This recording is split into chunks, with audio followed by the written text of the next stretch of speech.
externa é essa que nós podemos observar, certo? Mas não é aí que nascem essas cristas, certo? Essas cristas, elas vão nascer onde? Na derme, ok? Então vocês não podem de maneira nenhuma. Então, derme é a camada mais profunda da pele, sim, ok? Então é lá que se desenvolvem, que partem essas cristas, certo? Vamos falar sobre outra questão.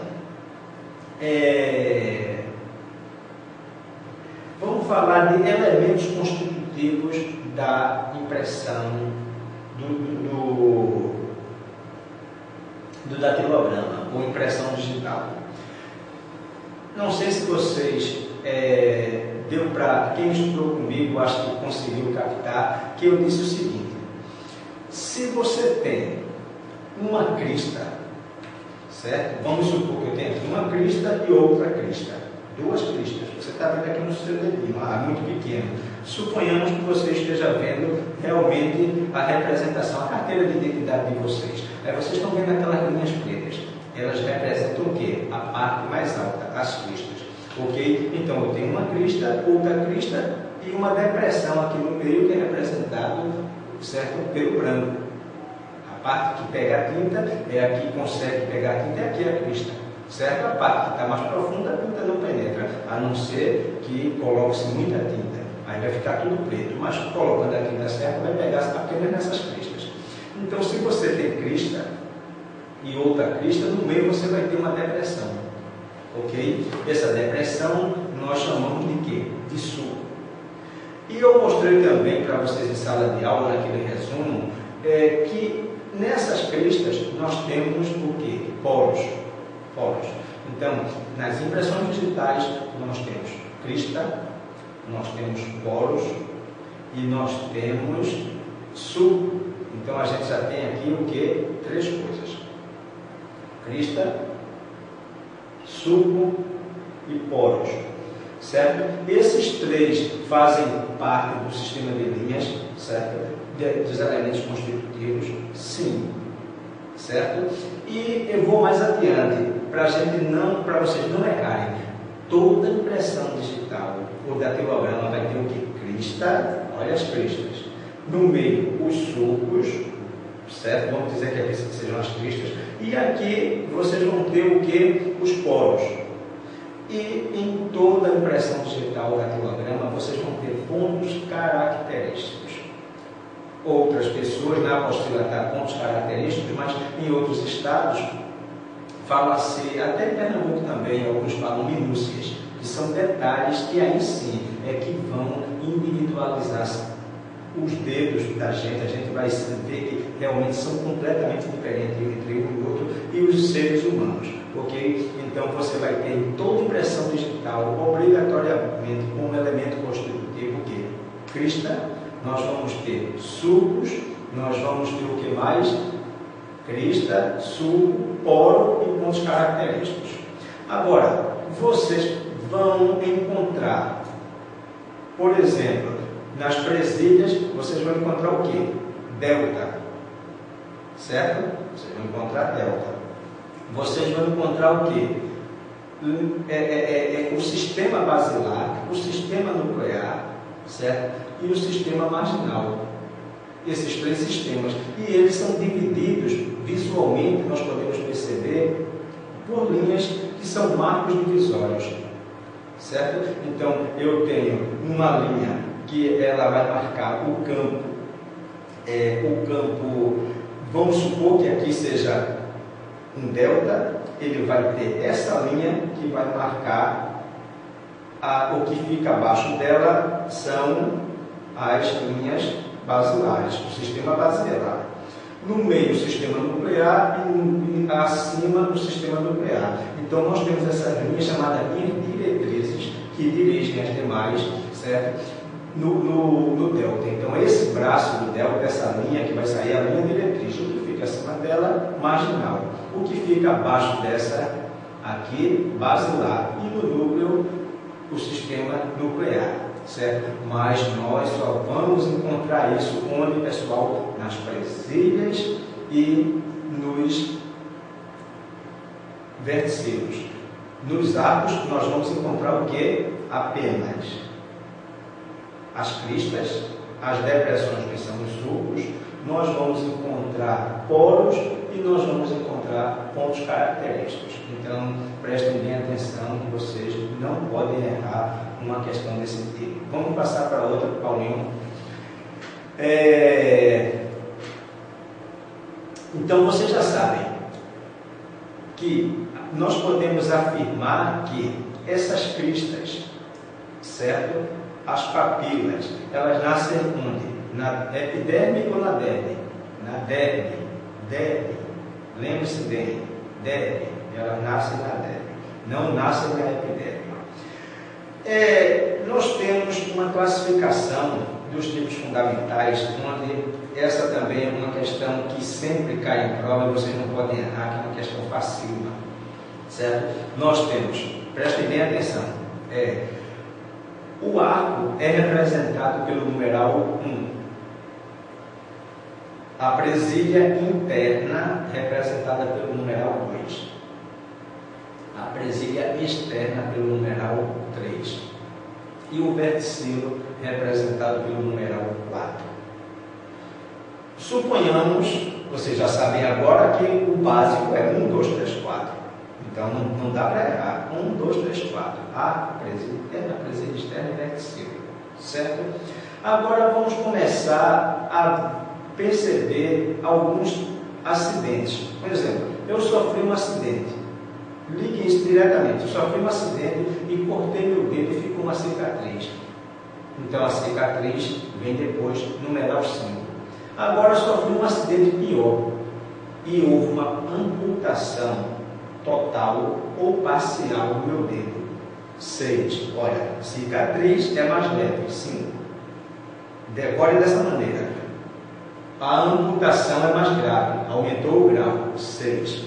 E nós temos o numeral 7 para representar o que se chama de anômalo. É aquela impressão digital que a gente não consegue enquadrar em um dos 4 tipos fundamentais.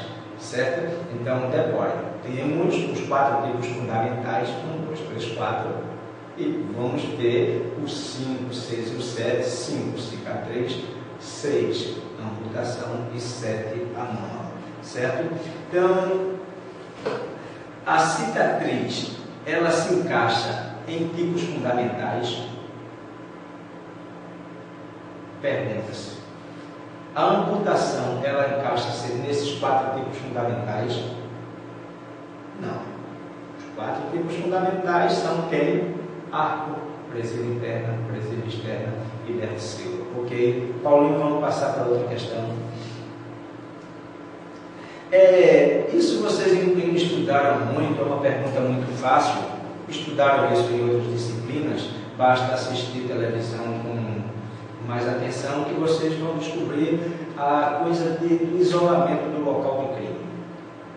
Certo? Então, o isolamento do local do crime, ele é importante, logicamente que ele é importante. Ok? Por quê? Isolou-se o local, aconteceu um crime nessa sala.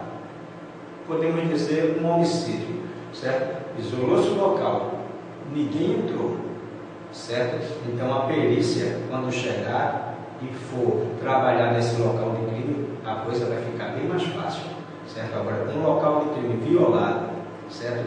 Mesmo sem ser intencionalmente, lavou-se o chão, lavou-se paredes, então isso aí vai ficar totalmente complicado para a perícia. Então é uma questão simples. Precisa do isolamento do local de crime? Logicamente que precisa, não é verdade?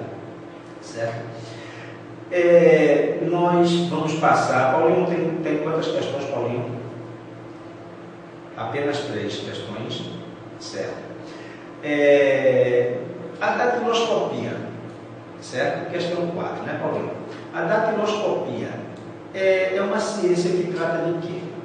Ela identifica animais, certo? Ela identifica... nós somos animais, né? Animais, seres humanos. Mas ela identifica outro tipo de animal, objeto. Não, o que é que ela se preocupa de identificar? Seres humanos, certo? Então, e ela usa veja bem, ela identifica seres humanos. E através de qual processo? Estou falando de datiloscopia, das impressões digitais, dígitos, dedos, certo? Eu não posso dizer que a datiloscopia ela se preocupa em identificar através da planta dos pés. Não. Da palma da mão também não. Então, vocês não podem errar uma questão desse nível, que é muito fácil. Datiloscopia identifica o ser humano através de quê? Dos dedos, das impressões digitais dos dedos, certo? Vamos passar para outra, Paulinho. O que seria pontos característicos? Certo? Pontos característicos. Pontos característicos são particularidades. A gente já estudou muito isso. Certo? Tem uma coisa até interessante que eu já falei na outra aula, mas vou falar novamente agora para todos vocês, que vem sempre uma pergunta à tona. E a pergunta é a seguinte, todo mundo faz isso. Existem dois seres humanos com impressões digitais idênticas, sempre essa pergunta. Aí diz assim, eu vi na revista super interessante que tem dois seres humanos encontrados em tal lugar, ou já vi aluno dizer assim, professor, já foi constatado, li uma reportagem que a datiloscopia não conseguiu identificar, saber a diferença entre dois irmãos gêmeos. Não é bem assim. É aquela coisa, ouviu o galo cantar e não sabe onde. Quando vocês estiverem trabalhando, principalmente os agentes de polícia, que se depararem com um local de crime, vocês vão perceber que é raro encontrar uma impressão digital. Não digo que é raro, é difícil você encontrar uma impressão digital perfeita no local do crime. Encontramos em copos, garrafas, em outras, em mesas, vidros, enfim, uma série de objetos. Encontramos impressões digitais muito bem definidas. Podemos dizer até que melhor do que as próprias impressões digitais que nós temos como material padrão, certo? Que são os documentos, que são documentos oficiais. Lá no ITB nós temos aqui prontuários civis e índices nominais. E também identificações criminais. Mas o que eu quero dizer para vocês, certo? Que nessa questão de, vamos imaginar, gêmeos univitelinos, essa questão que tinha especificamente esse caso de uma revista, foi o seguinte: suponhamos que eu coloque, o cameraman teve um probleminha aqui. Vamos imaginar que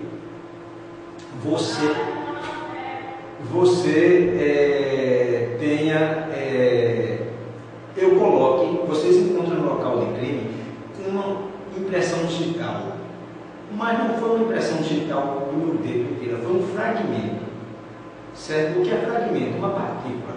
Essa partícula pode ser maior ou menor, mas eu encontrei uma partícula muito pequenininha, ok? Muito pequenininha. Então, dentro dessa partícula, eu vou procurar os pontos característicos. E ela é tão pequena que eu não encontro pontos característicos que dê para realmente dizer, separar, individualizar uma pessoa da outra. Então isso pode acontecer até comigo mesmo, entende? Então eu coloco uma impressão digital aqui, certo? E depois eu vou fazer uma comparação. Vocês estão encontrando apenas essa partícula, certo? E quando eu for analisar com os meus dedos, ela é tão pequenininha que não dá para saber. Então isso é normal. Então esse caso dos gêmeos univitelinos em particular, aconteceu isso. Aí disseram, não, a ciência não conseguiu, a papiloscopia não conseguiu saber porque eles eram gêmeos univitelinos. Não tem nada a ver, certo? Uma coisa com a outra. Simplesmente foi isso, pessoal. A partícula, o fragmento, o nome mais correto seria esse, o fragmento de impressão digital que foi encontrado foi tão pequeno que poderia até ser, entenda, eu colocando aqui, e quando chegou chegou a equipe aqui que revelou, levou, certo? Não conseguiu